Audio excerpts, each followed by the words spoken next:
shares surging. Talking about Sysco, Sysco. Sysco Corporation is a publicly traded company. Sysco, the food service distributor. With annual sales of $44 billion in 2013. Sysco provides food to more than 400,000 clients across North America. The good things come from Sysco. I come to a fence and I look at it and I'm like, this is a frickin' storage shed. How dare you hurt the farmers in California? Tonight, how the story unfolded internationally. I would like to thank my assistant for putting that video package together for us. Now, after seeing that and knowing what the company is doing, I'm pretty sure you're all wondering why we called this emergency board meeting today. It's very simple. Even though that package was filled with the most positive of images, you've seen negative ones, very negative ones, and that is just the tip of the iceberg. Sysco itself has some underlying issues that need to be addressed. These issues are hindering our ability to reach maximum profitability and will soon negatively affect our stock. So, why are we having this meeting today? We're having this meeting for one reason and for one reason only. We need to find out what is the problem with Sysco.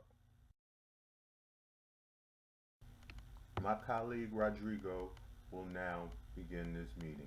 The ERP implementation is 4 years behind the schedule and exceeding $900 million. And only 12 out of 150 companies went live.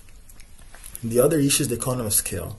Due to the decentralized business model, all those operating companies build relationship with local vendors and customers.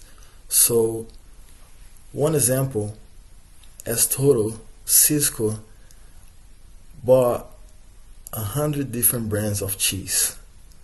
So there's a huge issue in terms of economy scale. And now I'll pass to my colleague Wanda to discuss the SWOT analysis. Thank you. Hi, my name is Wanda Brewer, and I'm going to talk to you guys about our SWOT analysis for Sysco. One of the great things about Sysco is that they have a great distribution market, which is really great. It's a big company, and it's actually ranked #1 on a lot of websites, including merchantfoods.com. Now, when it comes to weakness, this is the problem. They actually have a long-term debt of about $2.2 billion. That's a lot of money. Their geographic concentration isn't that great. They're a little bit sporadic, which is, really good for the company. And they also lack backward integration. So now when we talk about opportunities, we want to make sure that we point out that they are a growing food service company. And growth is really important for companies like that. They have a great demand for their private label, which is also great for the company. And they actually plan to purchase a UK-based company called the Brakes Group for $3.1 billion. But here's the catch. It's also including their debt. Now, let's talk about threats. So when it comes to threats, increasing competition. Competition is bad for any company. But let me take that back. It may not be, because competition can also make your company better. Now, the increasing cost of packaging, a lot of people are going eco. So when you want to save money, that's really great for the company, but when you also want to make sure you're doing great things for the environment, it does cost a little bit of a penny. Regulations. That also ties into the ecosystem.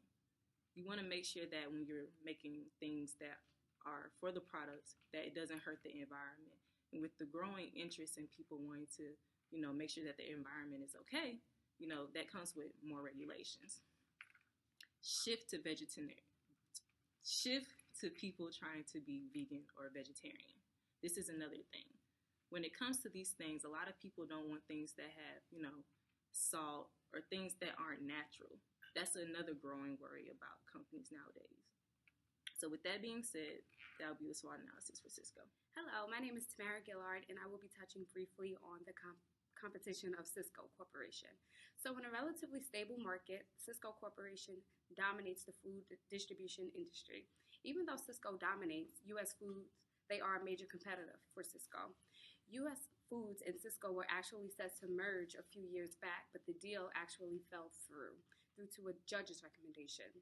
U.S. Foods would have brought value to Sysco Corporation through their innovation, environmental sustainability, elimination of cost, and a more natural and organic food selection.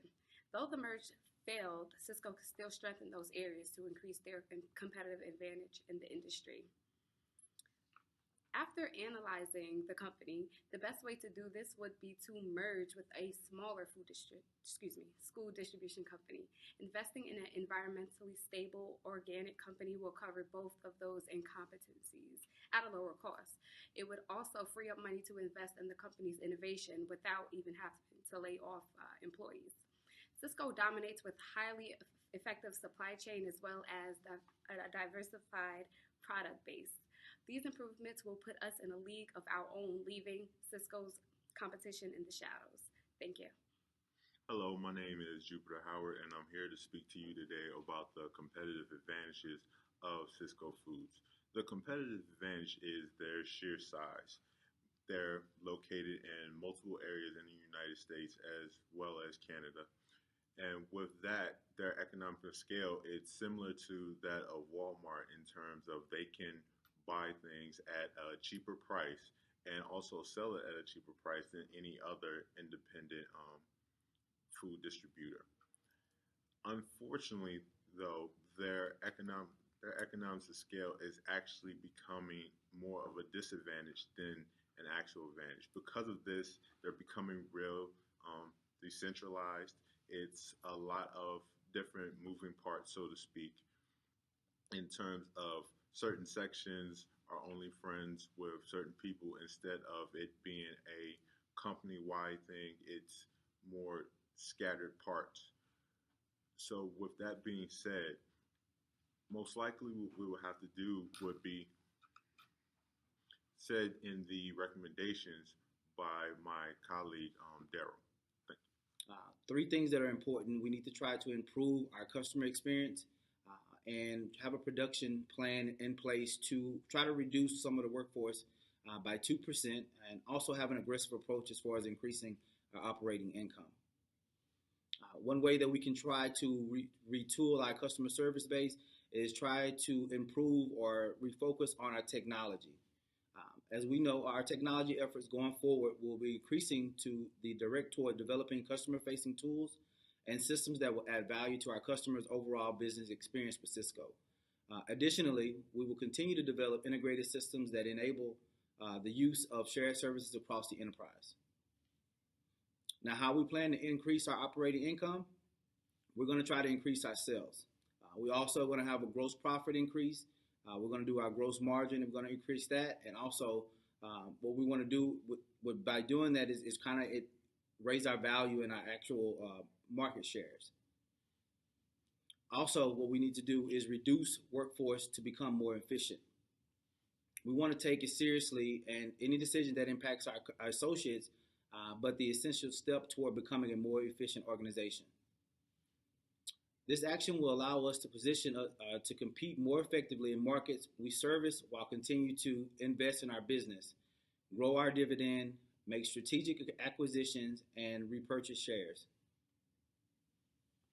Collectively, these moves will enhance our ability to respond in ever-changing market landscape, better serve our customers, and increase our productivity as an organization and maximize shareholder returns. That does conclude the recommendations that I feel that we should do as a company that will help us with some of those key issues to allow us to be more of a profitable company moving forward. That does brings us to the end of our presentations. I'm going to leave this time open for any questions or concerns. Since there are no other questions or concerns, thank you. Enjoy the rest of your day.